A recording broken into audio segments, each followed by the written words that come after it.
Reveal చేయాలో అల్లా reveal చేసేసారు. అది వచ్చి దైవ ప్రవక్తకు చెప్తే దైవ ప్రవక్త రాపిచ్చారు. అదే ఖురాన్ సింపుల్. ఒకటి మొహమ్మద్ ప్రవక్త గారికి ఏమవుతుందంటే సోహెల్ అని ఒక అగ్రిమెంట్కి కూర్చుంటారు. మీది బాగా వినాలా. ఏమవుతుందంటే వితౌట్ వార్ మనకు హజ్ చేయడానికి బిలవెడ్ ప్రాఫిట్ ముహమ్మద్ సల్లల్లాహు అలైహి వసల్లం మదీనా నుంచి మక్కాకి వెళ్తారు. దారిలో ఏమవుతుందంటే మక్కా వాళ్ళు ఆపేస్తారు, మీరు రాకూడదు అని. ఈ సంవత్సరం మీరు రాకూడదు, ఒక ట్రీటీ చేసుకుందాం. దాంట్లో ముస్లిం సహాబాజులు ఏం రాస్తారంటే మొహమ్మద్ అల్లాకే రసూల్ అంటే దైవ ప్రవక్త అని రాస్తే ఆయన ఏమంటాడు, మేము దైవ ప్రవక్త అని నమ్ముకుంటే మేము ఎందుకు మీతో గొడవ పెడతాము, ఇది తీసేయండి అంటారు. అప్పుడు దైవ ప్రవక్త ఎక్కడుంది అది చెప్పండి అంటారు. ఆయన చదవలేడు కూడా. ఎందుకంటే దైవ ప్రవక్తకి ఎవరు గురువులు ఉండకూడదని ఆయన ఎవరి దగ్గర చదవలేదు స్టార్టింగ్ నుంచి.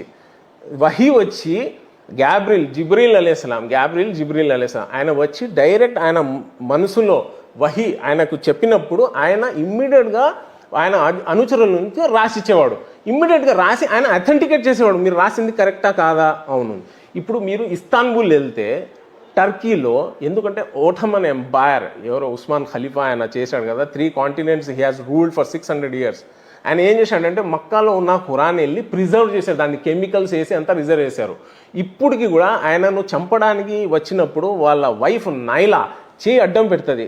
ఆయన కత్తితో కొట్టినప్పుడు ఆమె ఏళ్ళు తొగబడి ఆయన మీద పడినప్పుడు ఆ బ్లడ్ వచ్చేసి ఆ ఖురాన్లో పడింది. ఆ ఖురాన్ ఈ రోజు కూడా ఇస్తాన్బుల్లో ఉంది, ఈ రోజు కూడా ఉంది. దాన్ని ప్రిజర్వ్ చేశారు. ఆ లిపి వాళ్ళు ఏం రాశారు, ఎవరు అథెంటికేట్ చేశారు, సహాబాలు అథెంటికేట్ చేశారు. ఆ ఖురాన్ ఇప్పుడు కూడా ఉంది. సో ఖురాన్ ఒరిజినల్ లేదు అనే చెప్పడానికి కాదు, ఒరిజినల్ స్క్రిప్ట్ ఉంది, ఇప్పుడు కూడా ఉంది, ఈ రోజు కూడా ఉంది. మీరు నేను వెళ్దామంటే వెళ్దాము, I'm ready for that. Okay, Istanbul వెళ్ళి we can see that holy Quran. That is Quran అథెంటికేట్గా ఉంది, దాంట్లో ఎలాంటి డిఫరెన్సెస్ లేవు. ఓకే, సో సెకండ్ అల్లా పేరు అల్లానే. ఎందుకంటే మీరు డిఫరెన్స్ ఎప్పుడు చేయొచ్చు, ఒకసారి ఒరిజినల్ ఖురాన్ ఎక్కడ ఉందో ఇప్పుడు జస్ట్ ఒక రిఫరెన్స్ కోసం చదవండి. The original Quran is not kept in one place. ఇప్పుడు ఎవరు చెప్పారు, ఇది ఏఐ చెప్పింది ఇది, but is preserved in many scriptures around the world including. అవును, అంతే కదా. స్క్రిప్చర్స్లో అంటే ఇప్పుడు నేనేమంటున్నా, మీ డబ్బులు నా డబ్బులు వేస్ట్ ఏమో సార్. ఏమంటారు, ఇస్తాంబుల్లో ఎందుకు సార్ మనం చెక్ చేసి నేను పెట్టుకుంటానండి టికెట్, నేను పెట్టుకుంటానండి. మీ డబ్బులు కూడా వేస్ట్. ఎందుకు వేస్ట్ అండి? నేనేమో తబ్లిగీ జమాత్ వల్ల 5 నియమాల్లో ఒక డబ్బుని ఎలా ఖర్చు పెట్టామని కూడా అడుగుతారు మరి. అవును, దానికోసం ఎందుకు? రైట్, ఇప్పుడు హ్యాపీగా ఒక విషయం అడుగుతాను సార్. నేనే అంటే మీరు ఏమంటున్నా, ఈ టాపిక్ అయిపోయింది. నేనేమో అంటే మీరు ఏమంటున్నారు, ఈ ఖురాన్ ఒరిజినల్ కాదంటున్నారా? లేదు, ఖురానే ఒరిజినల్ ఖురాన్. హోలీ ఖురాన్ అని నేను కూడా విశ్వసిస్తున్నాను. కాకపోతే ఇది మనకు జ్ఞానం బోధించేటప్పటికి ఈ టెక్నాలజీ అనవసరంగా ఇప్పుడు ఖురాన్ ఫోన్లో కూడా దొరుకుతుంది, అప్పుడు ఖురాన్ పేపర్లో కూడా దొరికింది. అట్లా ఖురాన్గా అవతరించి ఒక బుక్గా వచ్చింది. అంతేగాని దైవ గ్రంథం అనేది బుక్ కాదు, యానిమల్ దాని మీద రాశారు అనేది చెప్పారు. మీరు చాలా తప్పు మాట. నేను ఎందుకంటే మీకు నాలెడ్జ్ లేదు కాబట్టి చెప్తున్నాను ఇస్లాం గురించి. ఎందుకంటే యు నాట్ బై బర్త్ ముస్లిం, నేను బై బర్త్ ముస్లిం కాబట్టి నేను చెప్తాను.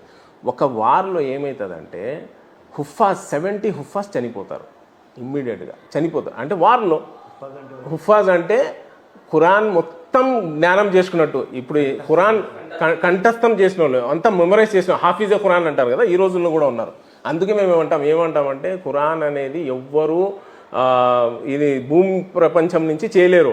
ఒకవేళ అన్ని ప్రపంచంలో ఉన్న ఖురాన్లన్నీ మీరు బంద్ చేసేసిన నౌజ్ బిల్లా హుఫాజ్ 2 నిమిషాలు కూర్చొని మళ్ళీ రాసేస్తారు. ఎందుకంటే మిలియన్స్ ఆఫ్ హుఫాజ్ ఉన్నారు. సో ఇప్పుడు పాయింట్ ఏమంటే ఆ వార్లో, పర్టికులర్ వార్లో ఏమవుతుందంటే 70 హుఫాజ్ చనిపోతారు, షహీద్ అవుతారు.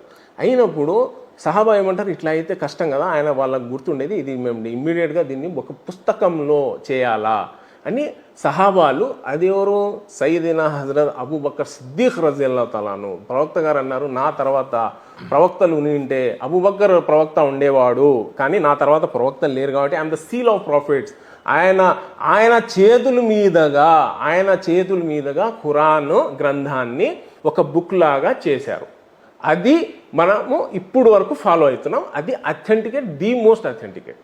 ఓకే, మీరు చెప్తున్నారు కాబట్టి చూసేవాళ్ళు కూడా విశ్వసించాలని కోరుకుంటున్నాను నేను. ఎందుకంటే మనము శాసనాలు చేయలేము, జస్ట్ డిస్కషనే చేయగలం అనేది ఇప్పుడు నేను అదే చెప్పానండి. ఇప్పుడు ఎంతో మంది ఎవరో గురించి ఎంతో చెప్తుంటారు, అన్ని మనం పట్టించుకో అవసరం లేదు. నిజమా కాదా అనేది మా మనస్సాక్షిని అడిగితే అది చెప్పేస్తుంది, ఎవరిని అడిగే అవసరం లేదు. ఇప్పుడు ఇందాక నేనేమన్నానంటే ఎవరికొరకైతే చేర్చబడలేదో వాళ్ళకి దేవుడు అడగడని, ఇది చాలా తప్పు అది యాక్చువల్గా. ఎందుకంటే దేవుడు మాలోనే పెట్టేశాడు ఇది మంచి ఇది చెడు అని. నీ దగ్గర ప్రవక్త ఏ ప్రవక్త రాకపోయినా, నిన్ను ఎవరు మెసేజ్ ఇవ్వకపోయినా నువ్వు అంతకు నువ్వు కనుక్కోవాలా. అండ్ ఆల్సో నీ మనసుని ఏ తప్పు చెప్పిందో అది వదిలిపెట్టాలా, అప్పుడే నువ్వు స్వర్గానికి వెళ్తావు. అట్లా అనమాట. Simple as that. ఇప్పుడు మీ దృష్టిలో ఇందాక మా ఇస్లాం గురించి మీరు పుట్టుక ఇస్లాంలో పుట్టలేదు కాబట్టి నీకు తెలీదు, నాకు తెలుసు కాబట్టి బోధిస్తున్నాను వినండి, డీటెయిల్గా చెప్పాను. ఇప్పుడు మీ దృష్టిలో నేనెవరిని? మీరు విశ్వసించిన నేనెవరిని? మీరు నా తమ్ముడు, మా అన్న, ఏదైనా అనుకోండి. మేము మీరు ఫాదర్, నా ఫాదర్, వాళ్ళ ఫాదర్ వెళ్ళామనుకో, ఎక్కడో ఒకటి కలుస్తాం. మేమంతా బ్రదర్స్. మేము అప్పుడు మీరు నా తమ్ముడు, నాకు గ్రంథం వేరా అని మీరు ఎలా అథెంటికేట్ చేస్తున్నామంటే ఇప్పుడు మీరు హిందూ కదా, ఇప్పుడు మీరు ఏం చదువుతారు నార్మల్గా, లైక్ పురాణాలు అండ్ అది చదువుతారు. ఓకే, ఇప్పుడు మేమేం చదువుతాము? ఖురాన్ చదువుతాం. ఓకే, డిఫరెన్సెస్ ఉంది కదా, సేమ్ బుక్ అయితే చదవడం లేదు, అందుకు డిఫరెన్స్ ఉంది అంటున్నాం. లేదు, సేమ్ బుక్కే చదువుతున్నామని ఖురాన్ చెప్తుంది. ఖురాన్ ఆఖరి గ్రంథం అయింది తప్పితే గానీ పూర్వపు గ్రంథాలని కొట్టివేయమని అయితే లేదు. ఉంటే ఏదన్నా అథెంటిక్ ఆయత్ గానీ సూరా గానీ చెప్పండి. అయితే నేను చదువుతున్న గ్రంథం ఆ దేవుడి గురించే, మీరు చదువుతున్న గ్రంథం ఆ దేవుడి గురించే. కానీ దేవుడికి పేరు లేదు కాబట్టి నా గ్రంథంలో ఒకలా ఉంది, మీ గ్రంథంలో ఒకలా ఉంది. బైబుల్లో అయితే యెహోవా అని ఉంది, చిన్న డిఫరెన్స్ ఉంది. వాళ్ళు కంప్లీట్ గా అగ్నినే దేవుడుగా చేసుకొని ఉన్నారు. చిన్న డిఫరెన్స్ ఉందండి ఇక్కడ, చిన్న like 1 line kind of difference ఉంది.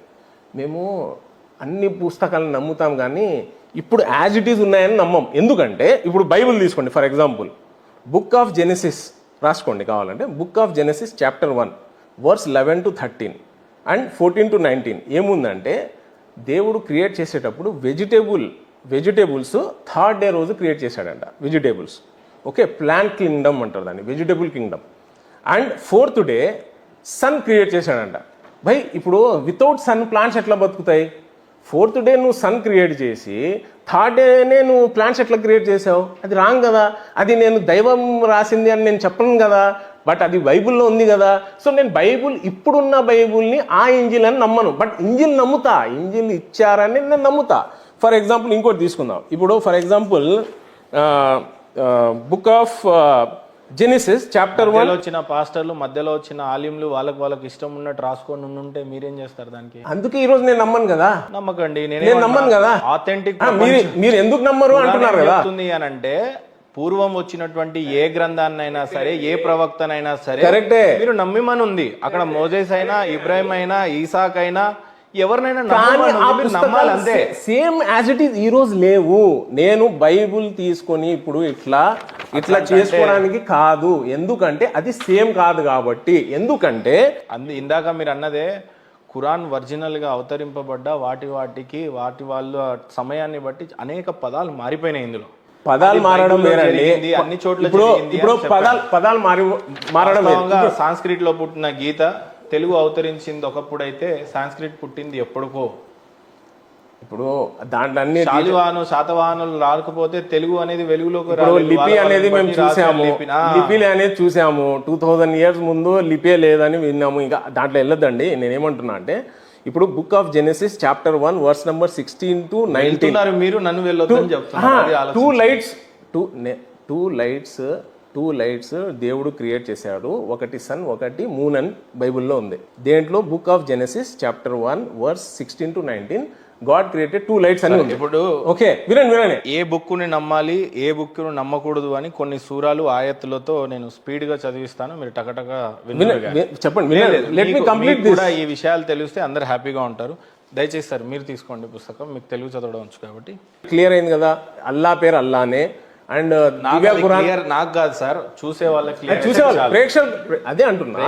సార్ మీరు కూడా నా బ్రదర్ కదా, నేను అనుకుంటాను కదా, నేను చెప్పేది నా బ్రదర్ అర్థం చేసుకోవాలని నేను మీకు అడుగుతున్నా అంతే. రైట్. కొన్ని సూరాలు ఆయతులు మీకేమైనా సమయం ఉంటే టకటక చెప్పేస్తాను, మీకు లేట్ పూర్తిగా వినే ఇది లేకపోతే. 10వ సూర 37వ ఆయత్, 12వ సూర 11వ ఆయత్, 16వ సూర 44వ ఆయత్, 5వ సూర 15వ ఆయత్, 4వ సూర 136వ ఆయత్, 2వ సూర 213వ ఆయత్. అలాగే పూర్వపు ప్రవక్తలు రద్దయ్యారు అని కూడా కొంతమంది చెప్తుంటారు. ఎప్పటికీ అలా ఉండదు అనే కొన్ని సూర ఆయత్. 2వ సూర 136వ ఆయత్, 2వ సూర 285వ ఆయత్, 4వ సూర 26వ ఆయత్. సో ఒక్కసారి ప్లీజ్ 10వ సూర 37వ ఆయత్ సార్. కాకపోతే ఇప్పుడు ఆ ఖురాన్లో ఉన్న ప్రాబ్లం ఏంటంటే 31 నుంచి 41 ఆయత్ అని చెప్పగానే 38 నుంచి 40 వరకు కలిపి రాసేసారు. రైట్, అరబిక్లో అయితే అక్కడ కింద ఉంది, మళ్ళీ ట్రాన్స్లేట్ ఇబ్బంది అవుతుంది. తెలుగులోనే చెప్పాలి, మనం మాట్లాడుతున్న తెలుగు కాబట్టి చెప్తారు. 37వ ఆయత్. అల్లాహ్ పంపిన వహీ ఆయన చేసిన బోధనలు లేకుండా రచించబడే వస్తువు కాదు ఈ ఖురాన్. ఇది పూర్వం వచ్చిన దానికి ధృవీకరణ. అంటే పూర్వం వచ్చినటువంటి అన్నిటికీ ధృవీకరణ అంటే ఆథెంటికేషన్ ఇస్తుంది. అంటే పూర్వం వచ్చిన బైబిల్నైనా, తౌరాత్నైనా, గీతనైనా, ఏదైనా సరే, ఎందుకు ఇది లేటెస్ట్ వచ్చింది కాబట్టి. ఇప్పుడు మానవాళ్ళంతా ఒక సంతతికి చేరకపోవడానికి గల కారణాలు ఆలింలు, పండితులు వాళ్ళ ఇష్టంలకు చెప్పుకుంటూ పోతే కొద్దిగా కష్టంగా ఉందేమో అనేది ఉద్దేశం. అందరి దేవుడు ఒకటే అయి ఉండాలి. అప్పుడు దేవుడికి పేరు అని అంటే ఇప్పుడు ఏం ప్రాబ్లం అయింది అంటే, గీతాలో అల్లా ప్రస్తావన లేదు కదండి అని అంటాడు ఆయన, బైబిల్లో అల్లా ప్రస్తావన లేదు కదండి అని అంటాడు. సరే, తౌరాత్ మీకు అవైలబుల్ లేదు, ఇది ఈజిప్ట్ కాదు, లేకపోతే ఇరాకు కాదు కాబట్టి లేదు. మీకు ఇండియాలో బైబిల్ వచ్చింది కాబట్టి బైబిల్లో అల్లా గురించి లేదు, కానీ ఖురాన్లో బైబిల్ గురించి ఉంది. కానీ బైబిల్లో నుంచి ఇది ఆథెంటికేషన్ అని చెప్తున్నప్పుడు మరి బైబిల్లో ఏదో ఒక ప్రస్తావనలో అది ఒరిజినల్ బైబిల్ ఉండాలి. ఇప్పుడు ఇక్కడ ఖురాన్ సూరా 146లో యూదుల గురించి దేవుడు ఏమంటా అంటే, to those we have given the scripture recognize. యూదులు మిమ్మల్ని ఎలా గుర్తిస్తారు, నేను మఫూమ్ చెప్తున్నా, ఎగ్జాక్ట్ వర్డ్స్ కాదు, మఫూమ్ అంటే ఎగ్జాక్ట్ నాట్ పాయింట్స్. ఓకే, మిమ్మల్ని యూదులు ఎట్లా గుర్తుపడతారంటే వాళ్ళ సొంత కొడుకుల్ని ఎట్లా గుర్తుపడతారో అట్లా గుర్తుపడతారు. కారణం ఏంటంటే ఇప్పుడు ఖురాన్ని కూడా ఆల్రెడీ మాకు బోధించినట్టుగానే అనిపిస్తుంది అని కూడా చెప్పింది అకౌంట్లో. ఇది కొత్తగా ఏం అనిపించదంట వాళ్ళకి. ఖురాన్ గురించి నిజంగానే మీరు ఒక క్రిస్టియన్లకు బోధిస్తామంటే మేము ఆల్రెడీ ఎక్కడో విన్నట్టుగానూ ఉంది, మాకు పరిచయం ఉన్నట్టుంది. కారణం ఏంటంటే అది కూడా దేవుడే బోధించాడు కాబట్టి. నేను చెప్పాను కదా, కితాబ్ అహ్లే కితాబ్. మరి ఇప్పుడు మళ్ళీ నేను ఈ బైబుల్ ని నమ్మను అనే పదం వాడకూడదు. ఈ బైబుల్ ని నమ్మను, తౌరాతులో ఉందా అని మీరు నమ్మను. ఎందుకంటే ఏమంటున్నా అంటే, సార్ నేను అల్లా దేవుడు అని అంటే నేను నమ్మడానికి సిద్ధంగానే ఉన్నాను. కాకపోతే పూర్వపు గ్రంథాలలో ఆయన ప్రస్తావన ఆ భాషలోనే ఉంటది. ఎందుకు, అక్కడ ఆయన బోధించినటువంటి భాష వేరు. అప్పుడు భాషకి బట్టి మీరు ఒక పాయింట్ గుర్తుపెట్టుకున్నారా? మీరు ఒక పాయింట్ గుర్తుపెట్టుకోండి, ఒక్క సింగిల్ ఎర్రర్ గానీ ఒక్క సింగిల్ కాంట్రడిక్షన్ ఉన్న whole credibility of holy Quran will lose. అందుకే వినండి, same way why it is not implied to Bible, why it is not implied to Torah, why it is not implied to other books. ఎందుకు వాళ్ళు implement చేయరు దీన్ని? మన దాంట్లో contradictions ఉన్నాయి కదా మరి. మీరు ఎందుకంటే స్వయంగా దేవుడే ధృవీకరిస్తున్నాడు, బైబుల్ కూడా నా చేతనే వచ్చింది, అది ఒరిజినల్ బైబుల్ అండి బాబు. అదేనండి ఒరిజినల్. ఏదైతే చెప్పండి, అన్ని ఒరిజినలే. లేదు, చేయాలి ఇది మేము చేయడానికి. ఇప్పుడు తప్పు ఉండేది మేము ఒరిజినల్ బైబుల్ ఎట్లా అంటారండి? థర్డ్ డే వెజిటేబుల్ పుట్టించి ఫోర్త్ డే సన్ పుట్టించింది దివ్య గ్రంథం అని ఎట్లా నమ్ముతారు? మేము నమ్మలేము కదా. ప్లాంట్లు ఈ రూమ్ లో పెట్టిన ఇప్పుడు సార్, సన్ రాకపోయినా అదంతా సైన్స్, మనం మాట్లాడలేము. ఆథెంటిక్ ఉన్నటువంటి విషయాలు మాట్లాడడం. అది ఏదో వీళ్ళు